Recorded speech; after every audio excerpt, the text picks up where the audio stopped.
Hey, what is up YouTube? Kolst here, and we are back with the tier list video for the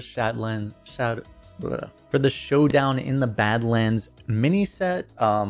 It's actually rather surprising because I am very late on this. I am aware I'm like a month late, but there are reasons I'll talk about in a second. But there actually hasn't been any adjustments as far as I know, so it's actually still the same as it has been. So I will get this video out. If it's your first time watching one of these, this is where I basically take the chance to just rate the classes and how strong they are, but also talk a little bit about the state of the balance in Arena.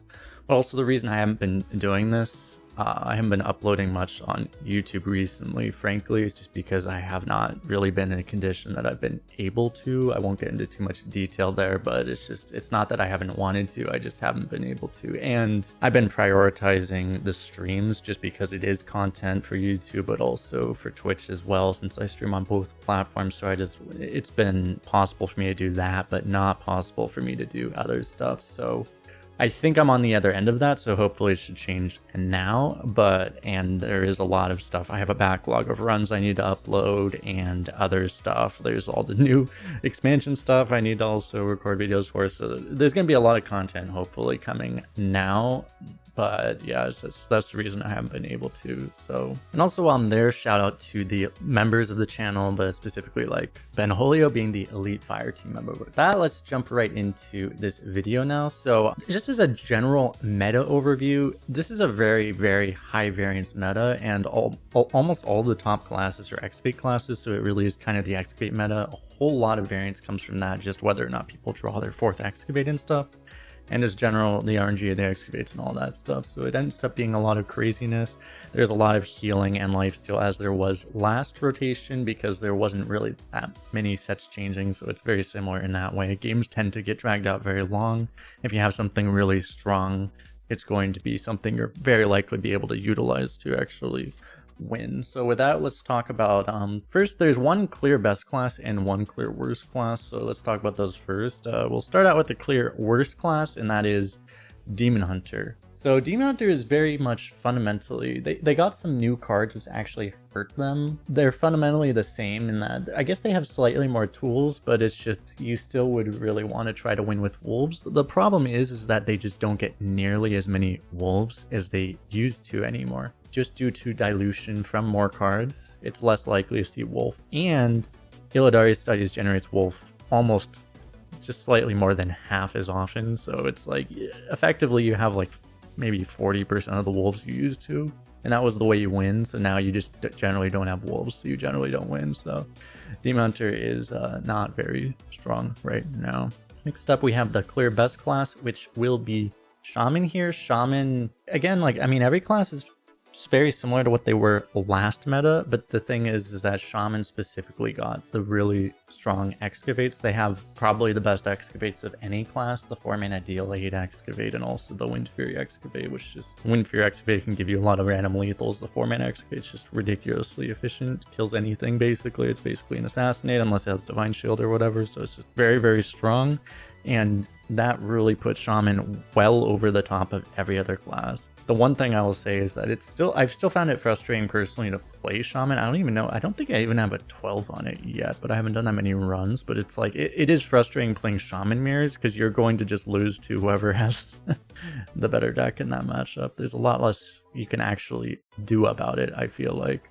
So that's been an issue I have encountered personally. Shaman is still far and away the best class, so just due to these reasons, they have so many tools, you know, having hacks and all the AoEs and stuff. It's just a lot of healing. They have everything basically. They do everything better than every other class. With that, let's move on to the A tier classes that are, if you don't get Shaman, classes you should be pretty happy to get if you're trying to win. The first one I'm going to put here is actually going to be Warlock.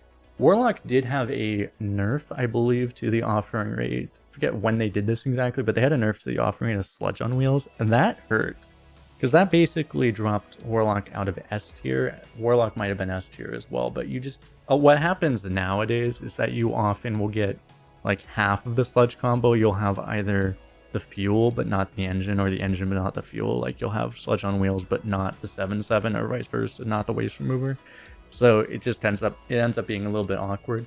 Having said that, you still have just a lot of really good tempo tools as Warlock, and some good sticky death rattle minions as well, that if your opponent doesn't have a hex, for example, if they're a shaman, at least you can stick a board and hopefully keep pushing damage, hopefully end the game with sludges and any other burn that you happen to have. So it makes Warlock pretty good, and it's also very strong against a lot of the other classes that aren't as defensively good as Shaman. Next up in the A tier, we also have Rogue. So Rogue is, again, fundamentally the same as it has been recently. There is a whole bunch of just random they can do, and you're trying to generate win conditions from a lot of other classes. Rogue has a lot of good cards too, and that's a big part of the reason I think they've moved up into A tier. They were always the same before, but I think I had them, I don't remember last time, but it was probably B or C tier. They just weren't as strong on average, but now they're just very strong on average. They have a lot of really good efficient generation, and a lot of that generation can actually allow them to compete with Shaman, especially if you have Drilly to actually get your own tier 4 Excavate, because then you can basically compete with any other late game deck, assuming you get a good roll. If you can Shallow Step that or something, you know, there's a lot of stuff you can do there. Next up, we're going to be moving on into the B tier here. This was a narrow miss for B tier, but we're going to be putting Hunter here first. Hunter, again, still basically fundamentally the same as it has been. They've been nerfed a few times, so they don't have things like Time Lost Raptor, for example, at the same rate that they used to. But the main thing you're trying to do with Hunters still is to go for the buzzards, just mass buzzards, and then hope that you get just a whole bunch of tempo that's hopefully out of range of Shaman AoEs. That's a big thing. If you can get your stuff above 3 health specifically, that's a huge thing. But also, you know, they have all the other death rattles and synergies with that kind of stuff. And that's really what you're trying to do there. I had a tragic game where I got completely obliterated by that silence weapon, the duel's treasure, though, which completely ruined my buzzards. But otherwise, it's like Hunter can be very, very consistent if you get a good deck. You can also get a bad deck where you just don't have that, and you happen to, you're forced to go for kind of just being a really bad aggro deck or something, and it just doesn't work very well right now as compared to normal.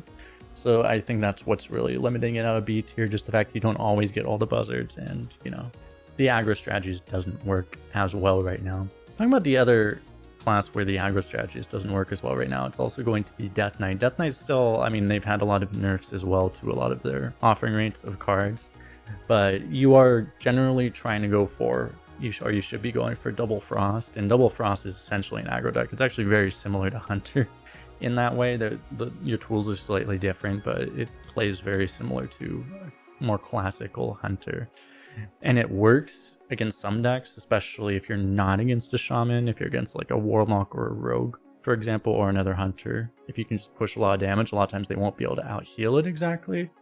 But again, like, you're not going to be that fast, and Shamans are going to be a problem. So that basically limits Death Knight down to the B tier. Here at the B tier, we have 2 more classes. The first one is going to be Paladin. Paladin had a good rotation. Paladin was pretty bad before this rotation. They had a good rotation that helped. They got some really good win conditions there.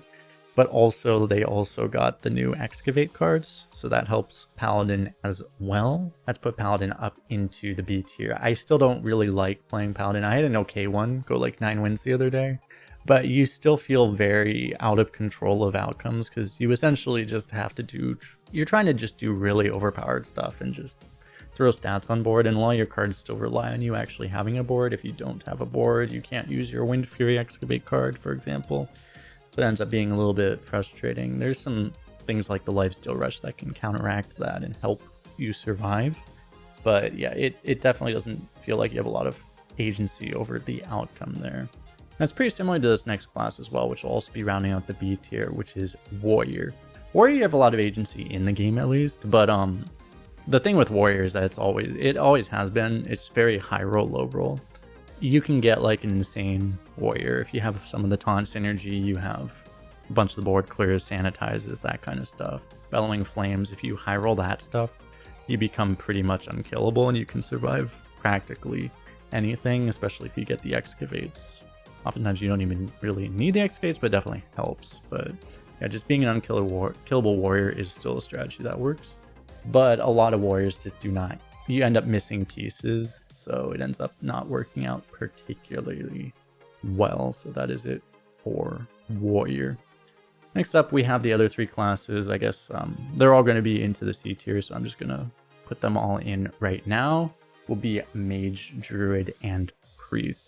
Mage has a similar problem where it's just not as consistent as a lot of other classes. You have a lot of tools available in that class, but you know, you usually don't get enough excavates to get to the Titan. If you did, it'd be really it would be a lot stronger, but it's just not very consistent. And there's a lot of reach, but a lot of it is based off of randomness and stuff. It's just not very consistent. It's essentially just a worse version of a rogue, essentially, what Mage is right now. It doesn't really do anything as well as a lot of the other classes, at least not nearly as consistently. I wouldn't super recommend playing Mage. I don't like Mage personally, just I don't tend to play it. I don't have as much experience. I mean, I used to have a lot of experience, but lately I just don't get along with the playstyle Mage, so I haven't played it really at all, I don't think. But it is possible to get a good high roll with Mage. Very similar as well with Druid. I think Druid has a little bit more like tempo tools actually available. I think they have slightly more token stuff now, so it's gotten a little bit more consistent in that way. However, the problem with Druid is that they've also lost a lot of their dragon package. They just do not have nearly as much as they did last rotation, so that's made the whole, you know, try to get dragons into Rheostraza thing. It can still work, you can still high roll it, but it's a lot less consistent than it was while Descent of Dragons, for example, was actually in rotation, so it's just not as good as it used to be. And then the last class rounding out the C tier is Priest. Priest is a lot better than it was, but Priest was the class that was in F tier. Now Priest is definitely a lot more playable. I think they have a lot more tools. I actually think it's probably a big sleeper class in among the lower tier classes. I've seen a lot of people actually have pretty good Priest runs, but it's a little bit tricky because you are going to be dependent on trying to steal your opponent's win condition, for example, converting their big Duel's Treasure or Legendary or whatever, but also you just don't have a whole lot of actual like generation and draw in most decks. So you're going to run out of value a lot of times, and that's going to hurt you against these shamans, rogues, even like mages or hunters or paladins even. You're just going to have a little bit of issue there, but it definitely can work. There are some combos you can pull off in Priest, so I would definitely say, again, it's probably the sleeper class here, but yeah, it's just still not very consistent, I don't think. With that, let me know what you guys think in the comment section below. I'd be really interested to hear what you guys think about this meta. It's definitely been an interesting one to watch and play, put it that way. Not entirely in bad ways or good ways, it's just been very different. I will be looking forward to a new rotation coming with the new standard year in approximately a month. I don't know, it's probably gonna be like in 3 or 4 weeks that we get the rotation. Hopefully we'll see about that. But yeah, let me know what you guys think in the comment section below. Appreciate everyone hanging out.